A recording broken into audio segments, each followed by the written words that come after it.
Alright, so we're going to be changing the coils out on my JK because coil pack number 2 right there, I'm pretty sure you can see it, is basically blew out the top.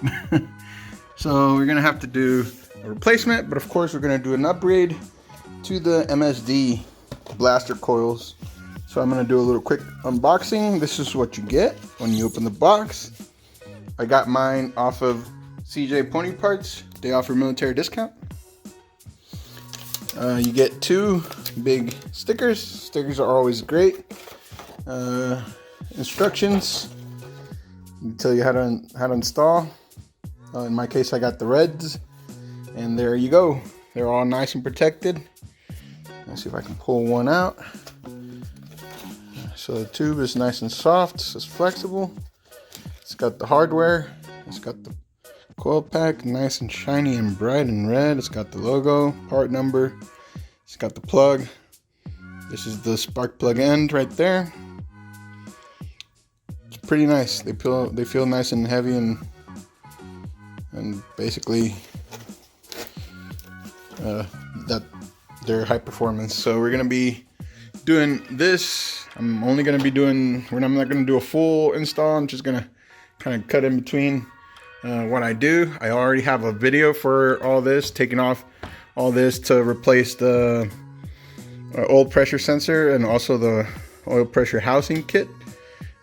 So it's very simple, or once you've done it a few times, it's very easy. You already know what you got to take off. We're going to start with taking this off real quick. And I'm going to tell you real quick, you have to take off these 2 10 mils right here. And those 2 10 mils right there, they hold the intake plenum.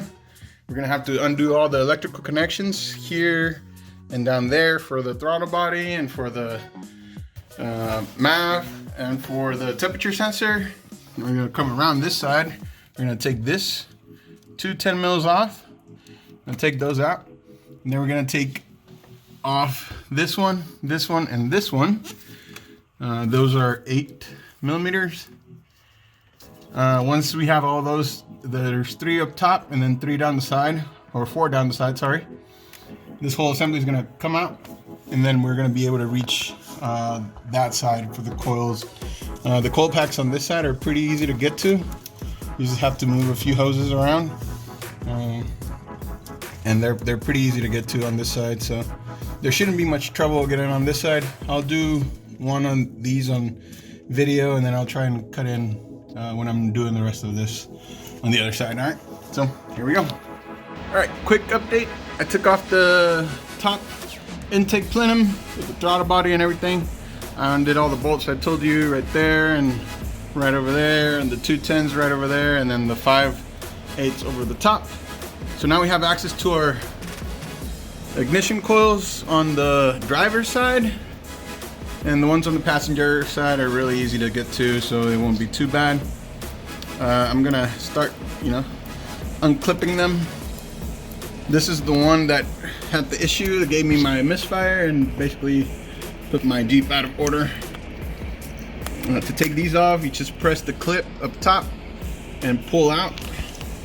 Not too difficult. They can get tricky, but they're not too difficult to get off once you hit the clip and pull out.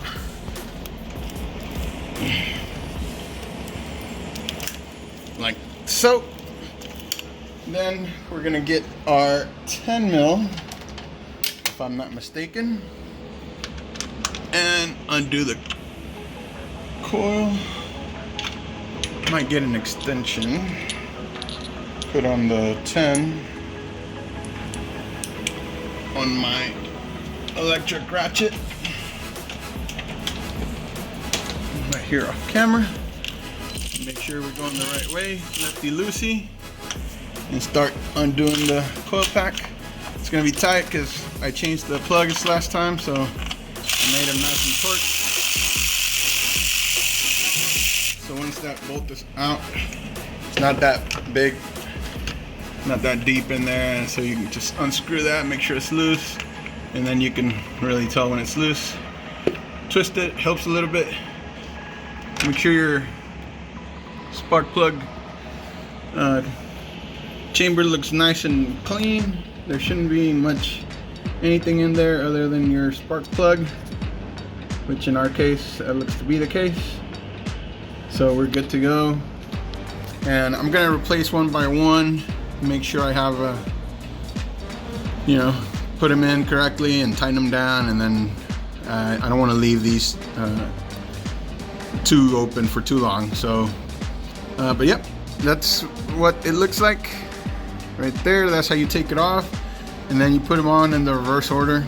You just drop the new one in, make sure you line it up, hear the clip, start it by hand. That's very important. This is just a thread insert, so if you don't start it by hand, you might cross thread it, and then it's pretty hard to fix this. So just start it by hand, make sure you torque it down to the specs. I'll get that to you in a minute.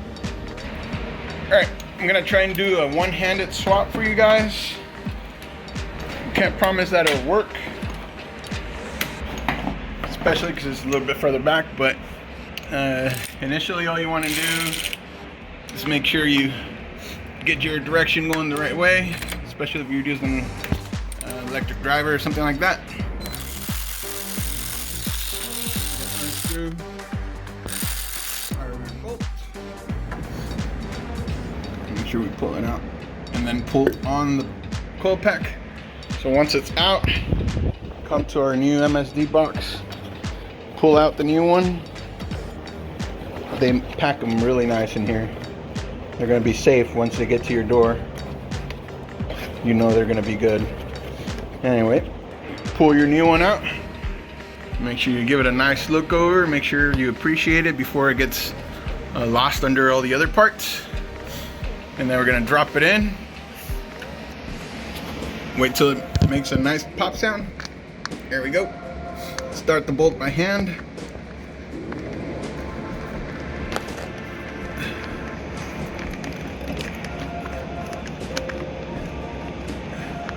Doing this one-handed is kind of... sorry guys, the phone cut out on that last clip when I was trying to do that one. But anyway, I have to keep going because I don't have much time today, but here they are. These are my driver's side, 3 driver side. They're all nice and in there. The plugs are nice and secure. And then on the other side, just because they look like there's more space, you don't have to get stuff out of the way to get to them. They're still kind of a pain to get to, especially this middle one right here, because there's all this bracketry in the way, and the clip right there is really kind of hard to get to. You have to do from this side and from the underside. You have to undo the, basically I'm going to show you on this one, you have to do undo this clip, press it down, and then push from back here at the same time with 2 different tools. I used a small flathead screwdriver to press down the tab, and then I used I lost it, but it's a panel removal tool. And that's kind of like a fork, and I used that one to push back on this middle one, and I basically did the same for the rear. But there they are. I agree with everybody that installs them. It's a shame they're gonna be hidden under everything else, because they are so good looking. Especially with my color Jeep, and that I had to throw in some more red accents in here, and you have a nice engine bay going on. But there you go guys, that's how you switch out your ignition coil packs, all 6 on this 3.6 Pentastar from on the Jeep JKs 12 and up. But there you go guys, that's how you do that. Benny Bear's Garage.